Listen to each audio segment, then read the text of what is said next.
Hey there guys, my name is Tom Delia of MTG Radio, and you join me right as we start a new game of VDH. This one's going to be with our Sidisi Brood Tyrant deck. We have a very interesting hand. You can see it's grayed out because of how amazing it is.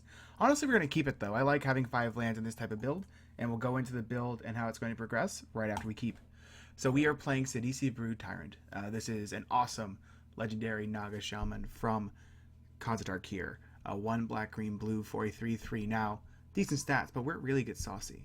Whenever she enters the battlefield or attacks, you put the top 3 cards of your library into your graveyard. Whenever one or more creature cards are put into your graveyard from your library, put a 2/2 black zombie creature token onto the battlefield. Now there's a bunch of really interesting intricacies in there.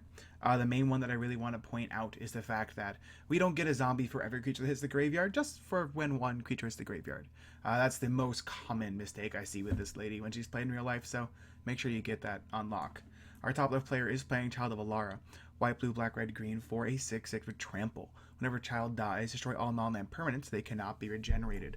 Our middle player, well, they're playing Melik Paragon. 4 blue red for a 2/4 legendary weird wizard. Some pretty weird abilities. You play a top card of your library revealed, and you may cast a top card of your library if it's an instant or sorcery card. And when you cast an instant or sorcery spell from your library, you copy it. You may then choose new targets for the copy. Our top right player is playing Varol as a Scar Striped. We might be playing similar decks. Our deck is definitely very Dredge centric. His is more than likely going to be as well. 1 black green for a 2/2 that gives each creature card in your graveyard scavenge. The scavenge cost is equal to its mana cost, and you can sacrifice another creature to regenerate them. We draw Svogthos. We are just going to play a... I want to be able to play Sidisi on 4. That seems to be the point of this deck right now. So I want to play a forest, so we can play Hinterland Harbor, so we can play Reflecting Pool. We're just going to tap out and pass. You're going to see we tap out a lot. It's actually utilized a key known as F8 on Magic the Gathering Online. As long as the lands are tapped and we cannot activate abilities for 0 or less, we'll be audio-leading the turn. Just going to make life better.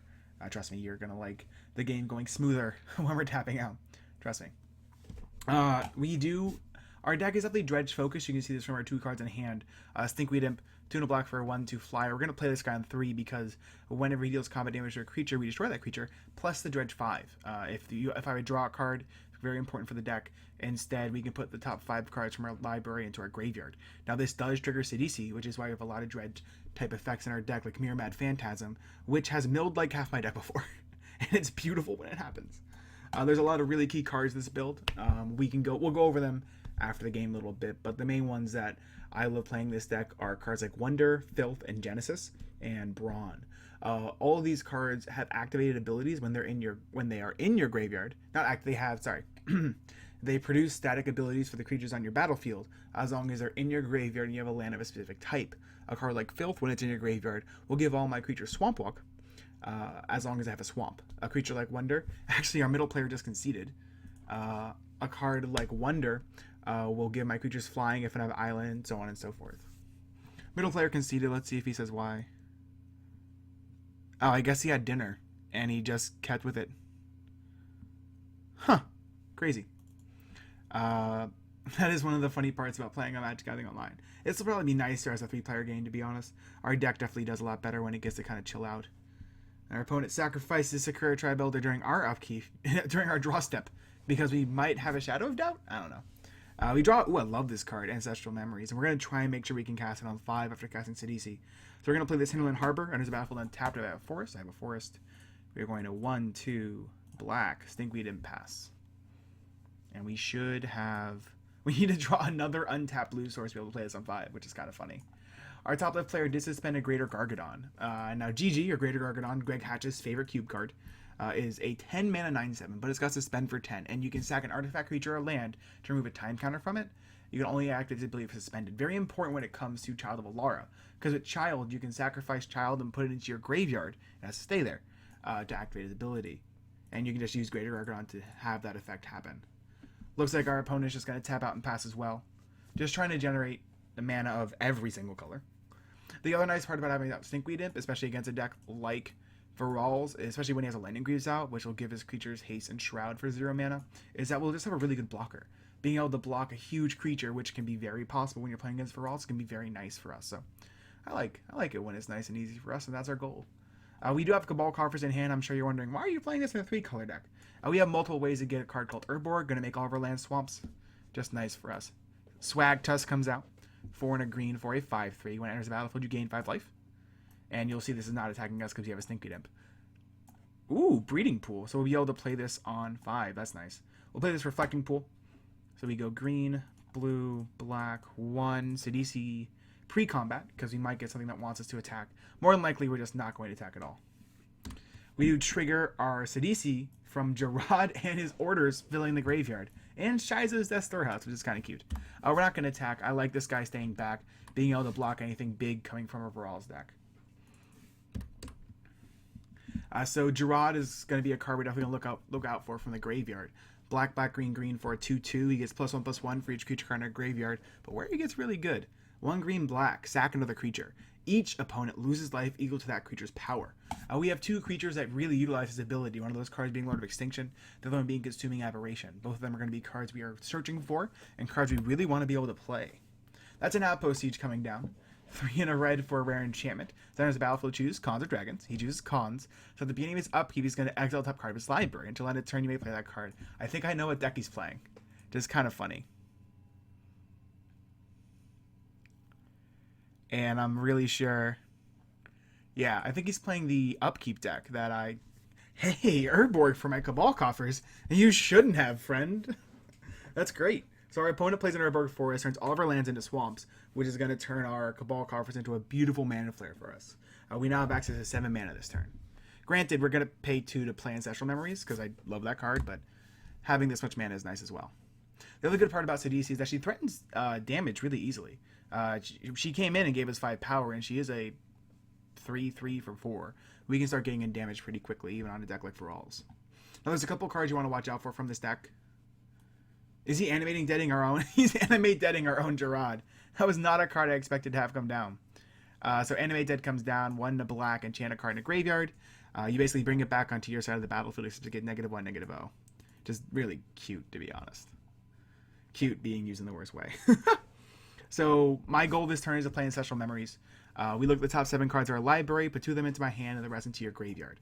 I also wouldn't be surprised if our opponent plays Child... Well, he can't, because he has a red-white here. No, this is now black. If he drops a land... If he has an island in hand, he can play Child of Alara. I wouldn't be surprised if he just plays Child of Alara and eats it immediately to get rid of Gerard from the battlefield. I would, but I'm not the one piloting the deck. We're going to pay 2 life here, so we can cast Ancestral Memories. This is a really cool card from Mirage. It's a 5-mana sorcery. We're going to look at the top 7, put 2 into our hand, the rest into your graveyard. This might remind you of a card that's currently played in the standard called Dig Through Time. This is its big cousin, I think is the best way to put it. We definitely did not need to have that come into play and tap. That's 2 triple blue, not 1 quad blue. But that's on me. I'm okay with that. Ooh. Ooh. Ooh. Hey there, honey. How do you want to do this? Choose 2 cards to put into our hand. We definitely have enough lands. I feel totally fine putting all the lands into our graveyard. So what do you want to put into our hand? We don't need Seder Wayfinder, so if we take out Seder Wayfinder and lands, which of these 3 cards do you want in our hand, and which will play out better for us in the long run? Since we already have a creature hitting the graveyard and Seder Wayfinder, I think I just want Deep Analysis. I feel really good just drawing some more cards in our current situation. And now the question is if we want Undead Warchief or if we want Cultivate. If our next turn was Cultivate into... Whoa, with Cabal Coffers... Ooh, we should have thought about Cabal Coffers here. So if next time we go Cabal Coffers, Mana Flare off Cabal Coffers, 6, 7, 8, 9 mana, we could go Cultivate, Deep Analysis, nothing. Or we could go Deep Analysis, 5 mana left, Mirror Mad Phantasm. Or we could go... I think... So the appeal of the Undead Warchief is that it's going to give zombies +2/+1. These are these zombies as well, not including our commander because she's in a zombie. You know what? I'm a sucker for value. I like just taking the Deep Analysis and the Cultivate here. We can always get these creatures out of our graveyard, so we don't have to worry. These will all go into the graveyard at the same time, so we'll only trigger Sidisi once. I mean, we'll be attacking with Sidisi. We'll attack the unarmed player. We could actually attack our top right player, but he will block with Rakdos. So we'll just attack Pino here, our Child of Alara player. We just want to keep milling cards into our graveyard. The more zombies we get, the better we can block. We actually mill Snapcaster Mage, but more importantly, we mill one of the best cards in this deck, Spitting Image. If you've never seen the Retrace mechanic before, hold on to your hats and get ready for the ride. I love Retrace. It's one of my favorite keyword mechanics. This card itself is 4 green, blue for rare. It's a sorcery. Put a token that's a copy of target creature onto the battlefield. Now, for Retrace, I can cast this card from my graveyard by discarding a land card in addition to paying its cost. We're definitely going to see what card gets exiled in an Outpost Siege. Again, if he has an island, I would not be surprised if he just wraps the board. If he wraps the board, that is much better for us than it is for our top right player. This is our Gerard after all. And if he tries to reanimate it again, we will just bring it back to our hand. And he exiles a Breeding Pool, which he will want to play. Because if he doesn't play it this turn, due to Outpost Siege's wording, he will not be able to access it in the following turns. So if I'm him, the play I want him to make is pay 2 life, play Breeding Pool, play my commander, sack a Gargadon. Now he will have to put his commander in the graveyard, and I think the pressure is enough to where he would be incentivized to do so. But, again, I'm not sitting in his seat. I don't know how he feels, but paying 2 life means it looks like that's what we're going for. Or not. He's just going for something else for 5. Assemble a Legion. All right, he's going all in. He doesn't think the pressure is enough. He just wants to get more stuff on the battlefield. 3 red white for a rare enchantment from Gatecrash. At the beginning of your upkeep, put a muster counter on Assemble a Legion. Then put a 1/1 red and white soldier creature token with haste onto the battlefield for each muster counter on Assemble a Legion. It's a pretty cool card. This is definitely the upkeep deck. It's just definitely the upkeep deck. So I like the upkeep deck. I think it's much better suited to a 4-player game than a 3-player game like the one we're in right now. So you have a lot more room to breathe. He is not getting the room he needs to breathe with this type of deck. We have an aggressive bent out of the Gerard deck, out of the Varal's deck right now, and our deck is just pumping out zombies ad nauseum. So I kind of feel for the guy because this is definitely not the rodeo he wanted to walk into. Sangromancer coming down. Whenever a creature an opponent controls dies, you may gain 3 life. And whenever an opponent discards a card, you may gain 3 life. Ooh, let's see if he can activate this already. Looks like he might just be sacrificing Thragtusk. He's tapping 3. Looks like he's probably wants to attack with Thragtusk first. It's an extra 5 damage. He just goes no attacks.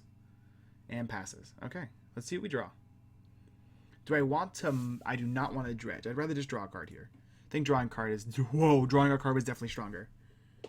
So, do we have anything in our graveyard we want to bring out of it? And this just got tricky. So we could go Cabal Coffers, play Whip of Erebos, play Diregraph Captain. This gives my other zombies +1/+1, so they become 3/3s, which trade with all of his creatures. And whenever a zombie I control dies, target opponent loses 1 life. I think we want to definitely play Whip of Erebos and play Diregraph Captain. So we're going to play Cabal Coffers here.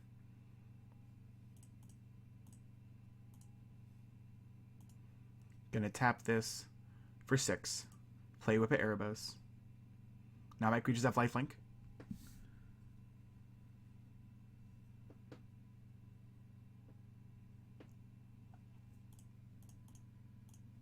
Play Diregraph Captain.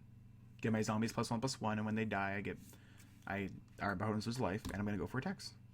I'm going to send my zombies at my top right player, and I'm going to send CDC at my top left player. And the best part is I don't really have to worry about the crackback, because I'm just gaining this much life. Or I should be. Our opponent could have an instant speed way to remove a Whip of Erebos, but I don't think he does. Whip, by the way, 4 mana legendary artifact. Creatures I control have lifelink. I also get another 2/2 because a consuming aberration hit our graveyard. Alright. Good to see. Creatures I control have lifelink, and for 4, I can return target creature card from my graveyard to the battlefield. It gains haste. Exile it at the beginning of the next end step. If I would leave the battlefield, exile it instead of putting it anywhere else. Activate this ability only anytime you can cast a sorcery. It's a card that's amazing in standard, and so on and so forth. If our opponent blocks a Thragtusk, we are fine. I am okay getting that 5 drop off the battlefield. Right now, he can't really get his Varals through for damage that I can see on board right now. So just being able to get the Thragtusk off, even if he were to pile the counters onto Sangromancer, let's say to make it an 8/8 flyer, we could race that so easily with Whip of Erebos, we wouldn't even need to worry. So our opponent blocks with both Varals and Thragtusk. He's taking 3 damage to the face, but I don't think he really cares too much. Gonna have him lose a life. He's gonna gain 3 life because the creature we control die. Our Diregraph Captain will have him lose life. And Thragtusk is gonna put a 3/3 into play. He still has our Gerard in play. He's going to gain 3 life because the creature I control died. Now, the one thing we are running our faces directly into is a Wrath effect. If our opponent Wraths, he's going to gain 1, 2, 3, 4, 5, 6, 18 life. But we can easily battle through that. We're at 50 ourselves. Whippet Erebos is really great in this deck just because of how it works with an attacking board and how it works in recovery. Now that we have it on the battlefield, we can just utilize it for the rest of the game. And we will just pass. We're not going to tap out. Stronger decks than ours would be playing cards very similar to Counterspell or Mana Drain. We're not. I don't like counterspells in this deck. I feel like I use my mana every single turn if I can. This is definitely a use your mana every single turn type of build. So for us, not tapping out, if we're not tapping out, we're not using our mana. That's usually not apropos. Granted, I definitely played Diagraph Captain to get my guys into 3/3s. I think that's correct 100%. We could have played Mirror Phantasm for a 5/1 flyer, but making our guys 3/3 so that he can't trade with them easily was just, I feel, a better play. So I liked playing the Diagraph Captain. And if someone does Wrath, our Child of Lara player, although we do lose a Whippet Erebos, we don't really lose too much, and we're very easily brought back up. Our opponent loses a lot, and that's what I like to see. I like being the player that puts pressure on my opponents. I think it's a position that's very enviable in an EDH game, especially when we can put a good board on the battlefield. It looks like we might be seeing Child coming down here. So when I built that deck, when I built a deck similar to this, I want to put it like that, I made sure that Child was an emergency button. There aren't many ways to get Child back outside of like restock and regrowth effects. So he'll have really 1 or 2 uses of Child, which we have to play around, and I think the life we gain off of Erebos was worth it. If he was to just sacrifice Child, put it into his graveyard, which he would have to put in his graveyard, because, just really quickly, in case you didn't know, for Child of Lara, white, blue, black, red, green, it's a 6/6. When it dies, destroy all non-land permanents that can't be regenerated. Very important part about dies. That means that the creature goes from the battlefield to the graveyard, not goes from the battlefield and gets replaced and goes to the command zone. That is, goes to the graveyard. So for Child, he does have to go to the graveyard, not the command zone, which he does. So we are going to have destroy all non-land permanents that can be regenerated, and we are just in such a better position than all of our opponents from that happening, just by a mile. Our upkeep deck lost its Outpost Siege and its Assemble Legion, 2 of the best cards in that deck by far. And our top right player loses access to our Gerard and his Sangromancer, and is actually brought back on mana due to Golgari Signet going away. So I like this for us a lot. Don't get me wrong, we lose some creatures we like, but we'll just dredge back Stinkweed Imp. Oh well. We're at 50. We're going to be going down to 47, but I think we're in a great place after this. We have a working Cabal Coffers. That's where I like to be. That's obviously where I like to be. We will definitely send our commander to the command zone. And the problem is, our opponent's gonna gain a lot of life off this Angermancer. That's okay.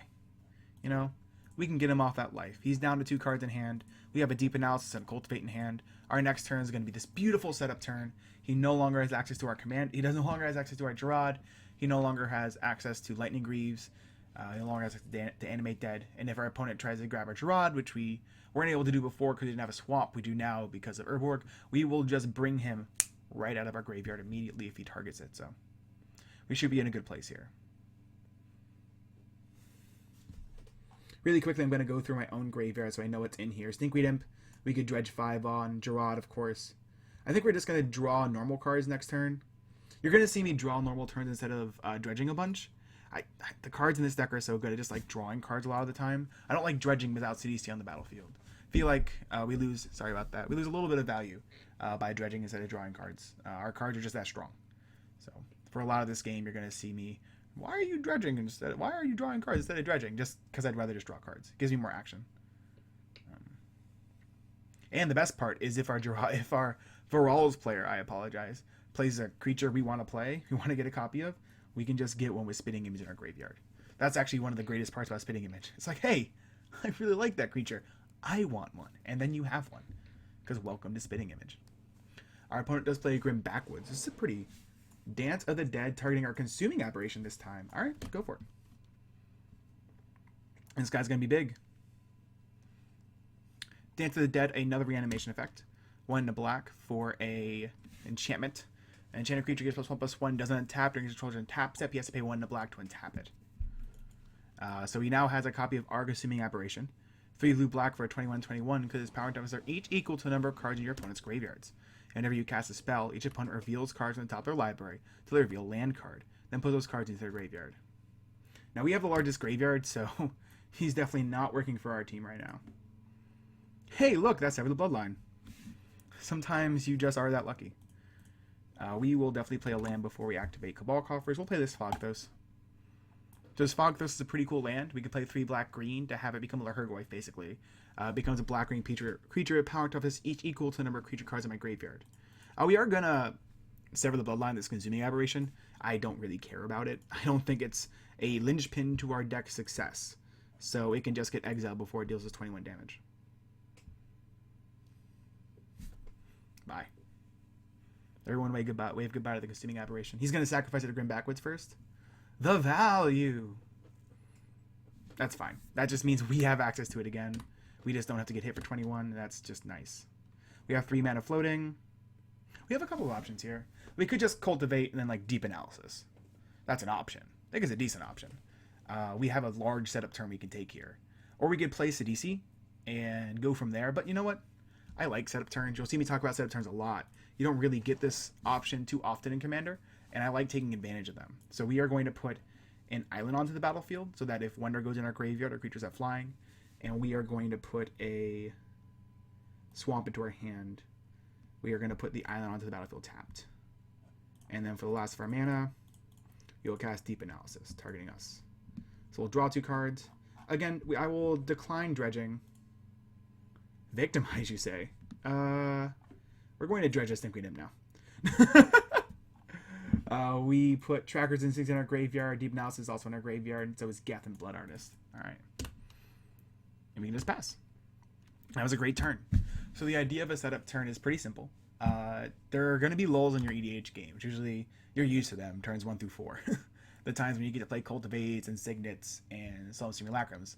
One of the most important things you can do when it comes to EDH or hell, any format, is realize when you have the opportunity to have a setup turn.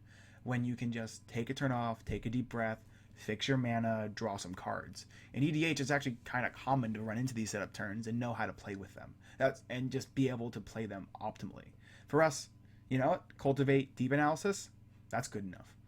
Now we have a lot more resources than our opponents. We didn't need to put anything on the battlefield because we weren't being pressured. Mainly because we just were a luck sack and drew Sever the Bloodline off the top. But that's definitely going to be great for us. Next turn, we get to go Stinkweed Imp, Victimize 2 amazing creatures on the battlefield, and go from there. And that's just a huge advantage. We were able to get a lot more mana on the battlefield, which is great. And we'll just go from there. We don't need to worry. Unless our opponent plays Leyline of the Void, which is not going to happen in a Feral's deck. I wouldn't think, at least. 4 black mana floating. His own Whip of Erebos. That'd be pretty good. He's just going to recast his commander. Welcome to the battlefield. Once he casts his commander, I definitely want to look through his graveyard. There's Sangromancer, there's Thragtusk, and there's a Sakura Tribuilder. We don't have to be worried about this guy hitting for a lot of damage, but if this is all he's doing this turn, I am elated. In fact, if all he's doing is Feral's, I am super happy. Our 5-color deck played a Honden and a Cleansing Fire. All the Hondens are going to be in this deck. 3 and a white for a Legendary Enchantment Shrine. We will not mill. I want to just draw a card here. You win. Good card to draw. At the beginning of your upkeep, you gain 2 life for each shrine you control. Good spell. So here... Actually, how big is Fogthos? Let's check real quick. I wish I could pull out my graveyard, but I can't. We have 1, 2, 3, 4, 5, 6... 7, 8 creatures in our grave. This is an 8/8 right now. Just gonna activate Cabal Coffers again. We have 9 mana here. We're gonna go Stinkweed Imp.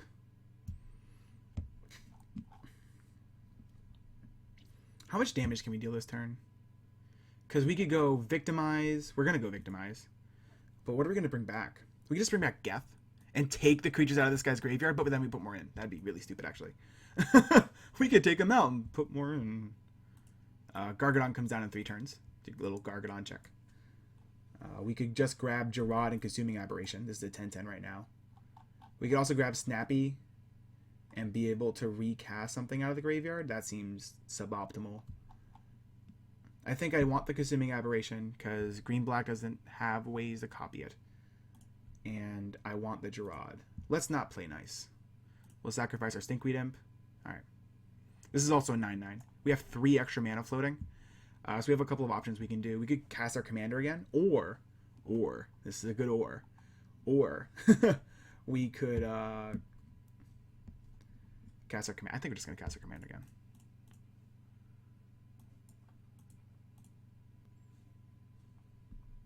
Let's think, right? Sorry. Let's think about this turn. We have 3, 4, 5, 6, 7, 8, 9 mana. We could Ewit and bring back... Because this thing can get really big really quickly, to the point where we could probably kill our top left player. In fact, what we could do is... we could flashback Spinning Image. We could retrace Spinning Image, targeting our Consuming Aberration, making another copy of it, which would then trigger Consuming Aberration. Then we can sacrifice one of them immediately. That could be pretty fun.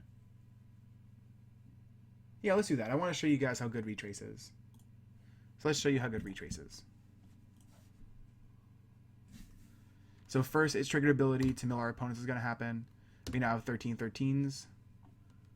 Our top left opponent milled a Vivid Grove. Our top right opponent milled a Croson Tusker and a land, which is whatever. And now we can pass, and we have a 13-13 on defense, and in the next couple of turns, we should be easily able, especially with Eternal Witness in hand, and cards like Deep Analysis in our graveyard, easily might be the completely wrong turn to use here, but as long as Gerard survives on the battlefield, we should be able to just punish our opponents with damage with these Consuming Aberrations. Not only are they huge creatures on attacks and blocks that our opponents have to attack and block, but the ability to sacrifice them to make our opponents lose life is going to be optimal beyond belief. That's if our board just doesn't get wiped. I know this deck can wipe our board with not many. There's a couple of Wraths. If he's playing Bringer the Green Dawn, though, that's not a Wrath. Funnily enough, this isn't... I actually brought a more powered up version of Sidisi for this video. I'm just tired of losing in videos, I'm going to be honest. I hope that's okay. I don't have Gerard in my normal version of Sidisi. I feel this card is just obnoxiously strong. In fact, I don't even have Consuming... These are 2 cards I know I have Consuming Aberration on our deck. But Gerard is a card that I usually don't have in this deck just because of how obnoxiously strong it is, especially in late game situations. He himself is huge, but the ability to just deal the damage each opponent is silly, to say the least. So our top left player did play a Bringer the Green Dawn. You might not know this little Rhino, or Bringer, but you may play Wooburg rather than pay its mana cost. It's got Trample. It's a 5/5. At the beginning of your upkeep, you may put a 3/3 green beast creature token onto the battlefield. And then our opponent plays a Falconwrath Noble. We will mill. We'll mill Stinkweed Imp. We put Metamorph into our graveyard, Mesmeric Orb into our graveyard, and Compulsion. Falconwrath Noble also came onto the battlefield. That's 3 and a black for a 2/2 with flying. Whenever it or another creature dies, target player loses 1 life and you gain 1 life. Once again, we're going to start off with an activation of our Cabal Coffers here. That's going to be 9 mana. We want to make these guys as big as possible. That's our goal before attacks. Makes sense, right? So why don't we go Stinkweed Imp, trigger both. We're going to always yield to our triggers. Scavenge cannot be activated at instant speed, so we don't have to worry about these guys becoming bigger during our turn. So we now have a 23-23 and a 23-23. That's almost lethal on its own. In fact, if these guys get over 30, we'll just sacrifice both. Here comes Stinky. Still got 6 mana in the pool.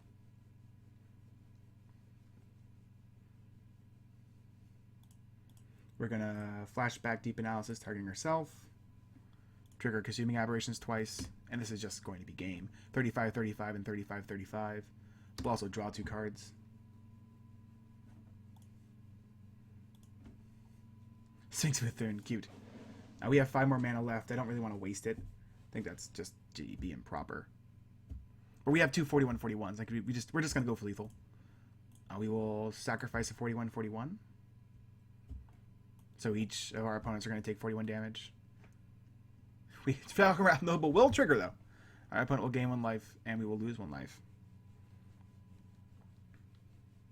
And there should be game. I don't see a way it not being game. The way this isn't game, by the way, is if our opponent responds. No, it wouldn't even matter. Yeah, this is just going to be game, so. Give our opponents the GGs.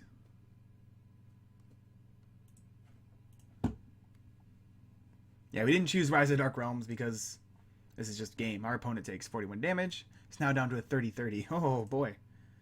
We'll just go for the kill. I don't think there's a way for my opponent to gain 8 life right now. And again, this is actually why I don't have this card in my normal version of the deck. It's incredibly powerful. If you saw, all we had to do is play a couple of spells and we won the game. But I will post up the powered list onto the site as well, so you can check it out. I only swapped out a few cards from the normal list you've seen on the on YouTube. Again, I added in Mesmeric Orb and Gerard and not much else. I did say I'd go over the list, so I want to go over the list real quick. Head over to the collection screen. This list is, I like to call it Sidisi Slow Mill. Once you add in Mesmeric Orb, it's Sidisi Fast Mill. If you were to add in Drainage Tournament, it's Sidisi Drainage Tournament. That's all you need. But I do really like this deck. I think it pretty well revolves around Sidisi. It's one of my favorite decks of all time, just because of the immense amount of value you're able to generate. There's a lot of very important cards when it comes to this deck. Mesmeric Orb, if you want to make sure your friends don't have fun, this is the number 1 card to do it with. Excuse me. It's a 2-mana artifact from Mirrodin. Whenever a permanent becomes untapped, that permanent's controller puts the top card of their library into their graveyard. This is a card I don't have in my other version of Sidisi, which is kind of funny. It just is too strong. It's one of the most effective ways to mill out your library. I know there's a lot of people that don't believe in me when I say that decks can be too strong or that it's not fun to play when they're too strong. This is definitely one of those cards that when you put in Sidisi, brings it into overdrive, kicks it into overdrive. It might look very innocuous, actually.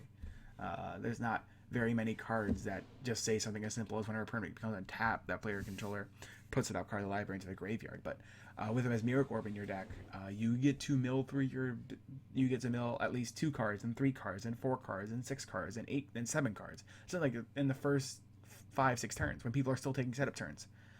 Mesmeric Orb just lets you get through your deck so quickly. There's a couple cards we really want in our graveyard. I really liked highlighting Spitting Image there. This is definitely one of the better cards in the deck. I love Spitting Image. Not enough people play this card. It's 4 green, blue. Just put a token that's a copy of a creature on the battlefield, but the retrace cost is so good. Other cards you really want in the graveyard, all of our dredge cards, but specifically Life from the Loam, with the retrace cards like Spitting Image and Worm Harvest. We like having lands in our graveyard, and we like being able to get those lands back to cast more retrace spells like Spitting Image. Other cards we like in the graveyard, Genesis, of course, I mentioned earlier. We can just play 2 and a green to bring back creatures to our hand, and we have important creatures in our deck, like Snapcaster Mage, like Seda Wayfinder to get lands, Snapcaster Mage to play spells, and Eternal Witness to get back other permanents. Also Wonder, if you've never seen Wonder. It's a 2/2, but when it's in your graveyard, if you control an island, your creatures have flying, which is amazing. And then finally Filth, which is the other reason we have Urborg in this deck. As long as Filth is in your graveyard and you control a swamp, creatures you control a Swamp Walk. So one of the best things you can do in this deck is actually just play Urborg, get Filth in your graveyard. Your creatures are unblockable now. It's a Sunquan Lord of Wu, but it's for your creatures. We have a couple creatures that get big very quickly. Lord of Extinction, definitely one of the biggest ones. This Mythic Rare just keeps going up in price. It's a 3 black-green for a star. Star is power number 3 equal to the number of cards in all graveyards.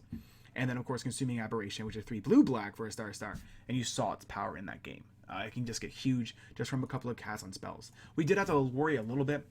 Thankfully, the reason why I pointed out Feroz's ability was that sorcery speed was, if it was an instant speed or if it was a Gerard even, we would have to really carefully monitor what went into his grave with Consuming Aberration. But because we kept track of the cards in hand, and the reason why I was so excited for our opponent to wrath during that specific turn was because I was noticing the cards in his hand, and I was like, okay, if he wraths here, he's down to 2 cards in hand, he's really just drawing off the deck. There's a couple cards that get him out of the situation, of course. If he draws a Demonic Tutor, or if he draws a Damnable Pack, which is a new card from DTK, Dragons of Tarkir, there's definitely ways for him to get out of that kind of situation. Even a Whip of Erebos would have been great for him.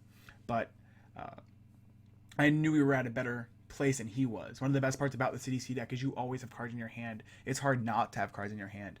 With Dredge, it's really hard not to have cards in your hand. I did lie about not playing counter spells. We are playing exactly 1. That one being Desertion. In fact, you could probably take this card out, but it's one of my favorite cards, so I'm playing it. Speaking of favorite cards, one of the reasons I really love this deck is because of Worm Harvest and Spider Spawning. Just these cards are so cool. Although they work off of different parts of the graveyard, we put our library into our graveyard so quickly sometimes that these guys just get really silly really quickly. It's the best. If there's one card that works over time, it's definitely Eternal Witness. Eternal Witness is one of your best cards in a lot of decks, but this is a deck where Eternal Witness absolutely shines. I love Eternal Witness in this deck. It just comes up big in so many situations. Being able to get back important instant and sorceries, being able to get back important creatures is something that Eternal Witness just is at its best at in this deck. Another card I really want to highlight is the Creeping Renaissance. It's a 5-mana sorcery. We get to choose a permanent type. Return all cards of chosen type from your graveyard to your hand. That flashback cost is what really matters. You'll see there's a couple flashback cards in this deck because we're milling our deck so often. These flashback spells will have multiple uses. Sailor Bloodline is another great example of this. It came up big. If we didn't top deck the Sailor Bloodline, there's a very good chance that game goes bad for us, because that 21-21 is coming at our face every single time. But the funny part is, if he's just going to start milling us, we can just mill 2 Sever the Bloodline. So we'd be fine in the end. Or we could eventually metamorph it, or there's definitely a lot of ways we could get out of that kind of situation. Am I saying this is the best build of this deck? Not even close. I would say this is a very strong build of this deck, and I would definitely suggest trying out this build of the deck.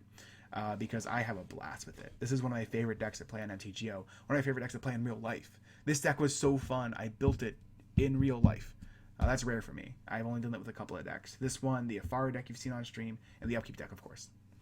So that'll be it for this video. I hope you had a bunch of fun watching it. I know I had a bunch of fun playing it. I like winning. It's nice to win. I'm happy to put up a win on the scoreboard on the YouTube channel. That's nice. If you didn't know, I've switched to this layout on Twitch as well. So if one of the things you didn't like on the Twitch channel at twitch.tv/mtgradio was that the layout showcased the chat too much or something like that, this new layout is now the layout that's on Twitch as well, just because I need more space to show the game, which I think is more important. I like my lovely face too, but the game is definitely more important, so I like showcasing all of that on the Twitch channel. So definitely check that out. I play a lot more EDH there. There's definitely a very low amount of videos that get uploaded on YouTube, but on the Twitch channel there's a lot of content that goes out EDH wise, so definitely check me out over there. Even just watch the VODs, the videos on demand. The 2 weeks of content are automatically logged when it comes to Twitch, so if you just want other EDH videos, they're all right there. They have music on them. This one doesn't. I'm still, that's the one thing I'm shaky on, is music or no music, but either way works. I hope you guys had a good time. This is definitely, again, the more powered version of this deck. Gerard, as you saw, just broke the game in half. That's what he does, and that's honestly why he's not in the other version of the deck. So I hope you had a little bit of fun, and I hope you come back and see me again. Have a great night.